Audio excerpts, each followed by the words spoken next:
In this video, I will show you how to convert a zip file to a normal file. So let's jump straight into it.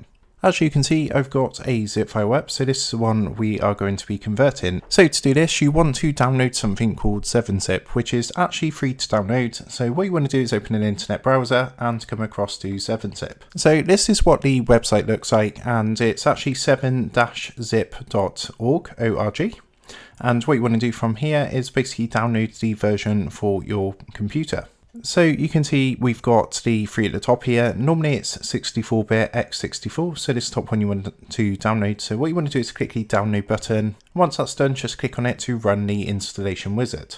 So once that's all done and you've installed 7-zip onto your system, what you then want to do is come to the zip file that you want to make into a normal file, and all you want to do is highlight it, then right click, and then what you want to do, you'll see 7-zip here. So what you want to do is hover over 7-zip, you're going to get another menu come up, and all you want to do is click onto extract files. And then you can choose where to extract the files to. So I'm just going to extract it into the same folder. So I'm going to leave this as it is and then click OK. And you'll see what's going to happen. We've got the original zip file here and we have the normal file now unzipped. So we can go into this and access what we need to. So I hope this quick tutorial helped you out today, and if it did, I'd really appreciate it if you was to consider dropping down below the video, leaving a like and also subscribing to the channel. With that being said, I just want to take a moment to thank you guys for watching this quick tutorial, and I will see you in the next video.